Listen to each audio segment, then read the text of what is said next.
Hey everyone, सो आज का जो एक्सपीरियंस है, जो स्टोरी टाइम है, वो मेरे पर्सनल लाइफ से जुड़ा है, काफ़ी सेंसिटिव है। तो ऐसा है कि मुझे हमेशा से बुक प्रेट हॉरर और इन सब में बहुत इंटरेस्ट रहा है। Right from the time when I was a little child मेरे को सोनपरी और शाका लाका बूम बूम के बजाय आहट और ऐसे सब शोज़ देखना अच्छा लगता था। बट फॉर सम रीज़न मैंने कभी एक्सपीरियंस नहीं किया था और मेरी बहुत ज़्यादा ऐसे एक डिज़ायर था कि क्या भूत प्रेत सचमुच होते हैं, लाइक मैं भी उन्हें एक्सपीरियंस करूँ एंड आई डोंट नो। तो कभी लाइफ में ऐसा मौका नहीं आया।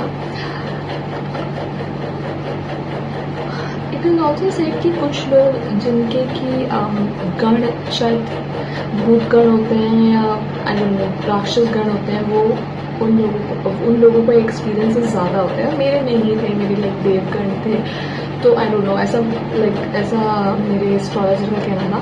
बट उसके बाद भी मुझे ऐसा था कि मैं कुछ तो ऐसा सुपर नेचुरल लाइफ में फील करूँ। तो ये कहानी उसी के बारे में है। बात है आज से कुछ साल पहले की, 5-6 साल पहले की, 2019 की। मैं बॉम्बे में रहती थी तब एंड मेरे जो नाना जी थे मैं उनसे काफ़ी क्लोज थी, नाना नानी दोनों से। तो उनसे मिलने में दिल्ली आती थी, अपने पेरेंट्स से मिलने दिल्ली आती थी। और हमारा ना एक ड्यूप्लेक्स मकान होता था। तो नाना जी क्योंकि काफ़ी बूढ़े हो गए थे और काफ़ी एलिंग थे, तो उनको उनके नर्स के साथ हमने ऊपर शिफ्ट कर दिया था। नानी और बाकी सब लोग नीचे रहते थे, लेकिन एक स्टेयरकेस लेके जाना था। तो ऐसा हुआ कि एक बार मैं आई हुई थी और फिर मेरे बॉम्बे वापस जाने का टाइम हो गया। मैंने अपना सब काफ़ी जल्दी में, मतलब मैं कहती थी आई डोंट नो समहाउ मैं हमेशा लेट हो जाती थी। तो कैब वैब मेरा वेट कर रही थी नीचे। तो मुझे लगा कि एक बार नाना जी को गुड बाय कह दूँ। फिर मुझे लगा कि अरे यार लेट हो जाएगा, कहीं कैब चली ना जाए, कहीं चार्जेस ना लगा दे। तो मैं मतलब फटाफट ऐसे निकल गई बिना बाय करे। एंड मुझे पता नहीं था कि प्रॉब्ली वो लास्ट टाइम था जब मैं अपने नाना जी को शायद देख रही थी। उसके कुछ टाइम बाद ही, 2-3 महीने बाद, सितंबर में 2019 में मुझे एक दिन ऑफिस में मतलब कॉल आता है। बहुत सारे कॉल आते हैं घर से, पर मैं उठाती नहीं हूँ ये सोच के कि अरे मैं भी कर लूँगी, कॉल बैक कर लूँगी, क्या इतनी इमरजेंसी हो गई, which is very wrong of me. And finally मुझे एक मैसेज आता है एक अननोन नंबर से, जो कि बाद में मुझे पता चला कि उन नर्स केयर टेकर जो थे नाना जी का, उनका नंबर था, क्योंकि मैं किसी और का मैसेज या देख नहीं रही थी, उठा नहीं रही थी। और उस पर फिर लिखा होता है नाना जी इज़ डेड। तो वो बहुत शॉकिंग था मेरे लिए, और जिस तरह से वो न्यूज़ मिली बहुत शॉकिंग था। फिर सो गाइस क्या होता है कि मतलब मैं वापस दिल्ली आती हूँ, बट मेरे मन में हमेशा मतलब ये गिल्ट बहुत ज़्यादा रहता है कि यार मैं अपने नाना जी के आखिरी टाइम में उनके साथ नहीं थी, या मुझे वो एक उन्हें लास्ट गुड बाय कह देना चाहिए था।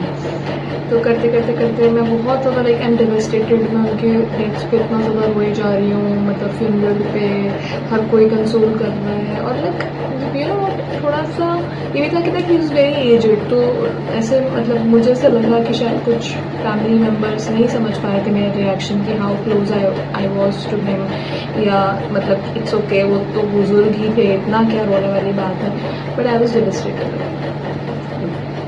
तो ये सब चीज़ें हुई। फिर वहाँ पर पंडित जी ने मुझे बोला कि कोई बात नहीं, अगर तुम्हारे को ऐसा कुछ है कि तुम नहीं बोल पाई या उनसे नहीं मिल पाई, जो है तेहरामी तक, यानी 13th डे जो रिचुअल होता है डेथ के बाद, तब तक कहते हैं कि 13 दिन तक जो है व्यक्ति की आत्मा यहीं रहती है, और रोज़ घर में, इसलिए गरुड़ पुराण का पाठ और वो सब होता है। तो मैंने कहा ठीक है। And you wouldn't believe it, उन 13 दिनों में ऐसी ऐसी चीज़ें मेरे साथ रही। पहली बात तो मैं पूरा 13 दिन यहाँ दिल्ली रुक नहीं पाई। मेरी जॉब थी बॉम्बे में, तो मुझे जाना पड़ा, इतनी लंबी छुट्टी नहीं मिली, मैं बॉम्बे गई। तो क्या हुआ कि इसे और गिल्ट था कि यार तेहरामी तक तो रुकना चाहिए था। तो little things that I don't know. मेरी फ़्लाइट अपने आप ही, और दिल्ली से बॉम्बे तक की बहुत बड़ी फ़्लाइट भी नहीं होती, बिजनेस क्लास में अपग्रेड हो गई। मुझे नहीं पता कैसे, little things that I always wanted that might cheer me up. तो उसके बाद फिर मैं बॉम्बे गई और वहाँ पे मैं काफ़ी दिनों बाद मैं उस फ्लाइट की वजह से मैंने हैप्पी फील किया उस एक्सपीरियंस की वजह से। फिर वहाँ पे जाके मैंने उनके नाम से किसी ऑर्फनेज में मैंने वेज बिरयानी डिस्ट्रीब्यूट करवाई।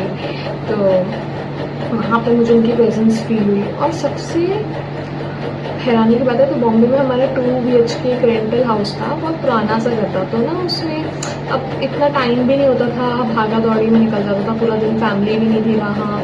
और ऐसा था कि पैसे भी ज़्यादा उस घर पे लगाने का मन नहीं करता था क्योंकि हर चीज़ ख़राब होती रहती थी।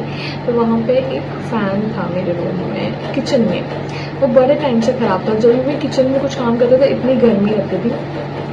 यू वोंट बिलीव, जिस दिन मैं बॉम्बे वापस आई हूँ ना, वो फ़ैन अपने आप चल रहा था। लाइक ऐसा भी नहीं कि मैंने स्विच ऑन किया, क्योंकि स्विच ऑन करती ही नहीं थी, पता ही था ख़राब है। बट जैसे ही मैं घुसी हूँ मैंने देखा कि इसे कौन ऑन छोड़ गया और ये चल कैसे रहा है।